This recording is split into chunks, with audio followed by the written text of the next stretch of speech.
Hi, welcome back to the channel. I'm Susan Spangler, the owner of the Pilates Plus Wellness Center, and we're getting together today to take you through a routine using the tennis ball. This is just an ordinary tennis ball. We're basically using it for muscular release and for the alignment of the feet.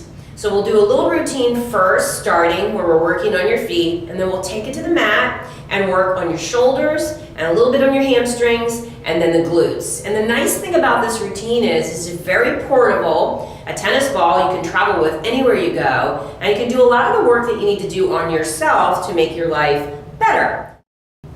Okay, so we're on the mat. I've chosen to be on a yoga mat just because it grips the ball a little bit better, but you could try that or even a carpeted floor. The ball really won't hold in place too well if you're on a ceramic tile or a wood floor. So pick a good surface, bring the tennis ball to the front of the foot, and before you begin, press down into the ball and grip your toes over the top. You want to stand with your knees facing forward, your head up in line with your spine, and your arms just hanging from your sides. One of the most important things here is to not let the knees roll inward, to keep the knees pointing forward. So it's something that you want to feel in your alignment. Sometimes it's tricky because once you get the ball under your foot, your knees will roll in. So just look at yourself, maybe even in the mirror, and line the knees up as though they were headlights and they were beaming forward. So we'll begin. The toes are gripped down over the ball. There's pressure on the ball so that it doesn't slip, and we'll lift and lower the toes 10 times. Now if you have longer, take a little more time, that's great. In addition to lifting the toes, try to spread them out and then grip down over the ball. Once you've completed 10 reps at a minimum, stop. Let the ball move to the side for a moment and put your foot down on the floor and just explore the feeling and the different sensation of the foot, having been a little bit stretched and spread out. Step number 2, bring the ball back and now place it a little farther back at the transverse arch. So the ball the first time was a little bit forward. Now we moved it back, but it is not on the back of the arch. It's still under this front arch of the foot. And then again, stand tall, always give that little gentle pressure down, align the knees forward, line the body up, and then lift and lower the toes. And again, each time the toes come up, try to spread them apart. This really begins to stretch the muscles of the feet, and yet you can feel it in the body, in the back body, in the glutes.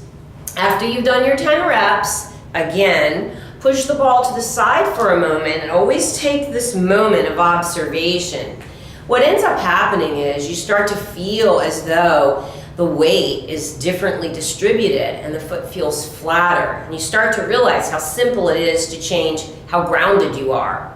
Step number 3, bring the ball back, and now we move the ball back to the back of your arch, but it is the front of your heel. And that's important to get the different positions. You may have to bend down and align it. Always line your toes up visually and then go back to the basics. Press into the ball, line the body up, kneecaps forward. This time the front of the foot stays down. The ball of the foot is really anchored. Press into the ball at the back of the arch and then again lift and lower the toes. Each time you lift and lower, see if you can spread the toes out. Keep track of your count and try to get to 10 if you can. And again, when you're finished with your reps, just push the ball to the side, come down flat on the foot, and really be an observation of this change that you've made in your body.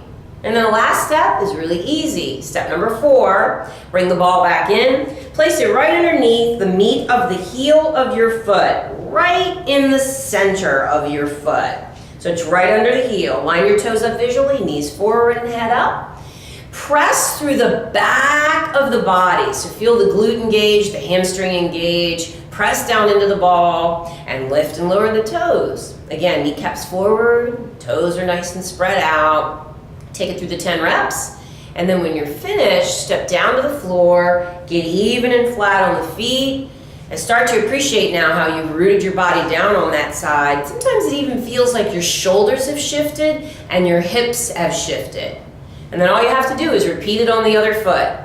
We'll be back together in a few moments. We'll release the hamstrings next, and we'll also do a little bit of work on your shoulders.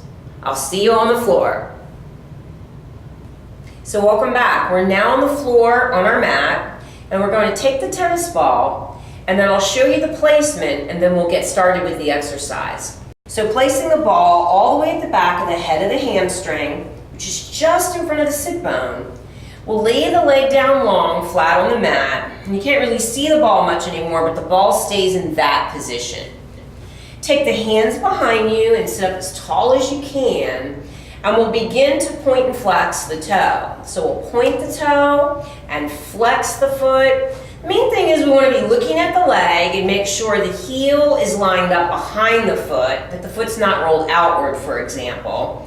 And the knee lines up with the ankle. So use your arms behind you and sit up tall. If you get into a rounded back posture, you actually really won't feel the tennis ball work at all. So it's very important to sit up nice and tall. So if you have a minute or two, that's great. If you don't and you're in a time rush, but you know you need to stretch your hamstrings, give it at least 20 repetitions. And when that's over, we'll bend the knee and sit up as tall as we possibly can, as though a string was pulling the knee up and the head up at the exact same time. And we'll start a new pattern now. We'll go into an internal and an external rotation. If at all it feels like you don't have contact with the ball like you should, you could just push it back just a little bit more. But again, it stays in front of the sit bone at the head of the hamstring.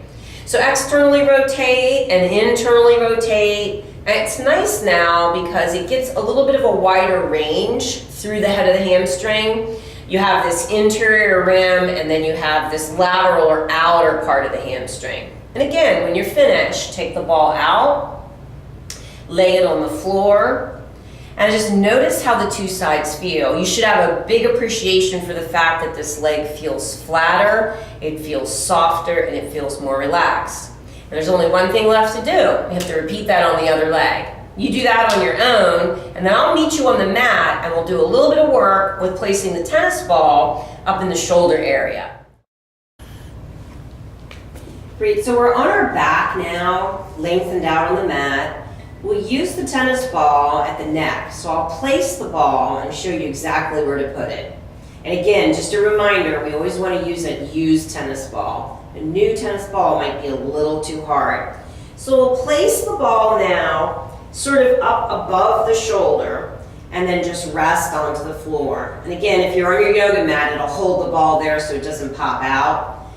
And once you're in place, you can just place your hand right on your forehead and just take a few breaths. And each time you exhale, just allow the arm to drop out a little bit more, creating a little bit more depth of the ball. Just so let it relax wherever you can go.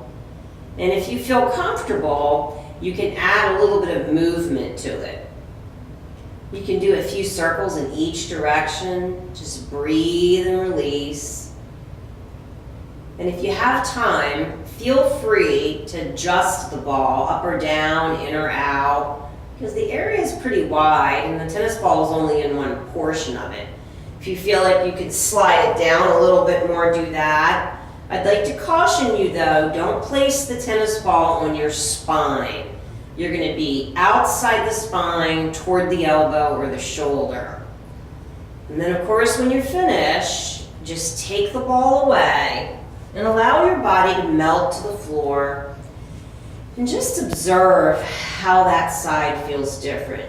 You'll notice your arm drops down, you start to release the tension, and you can appreciate that you still yet need to do the other side.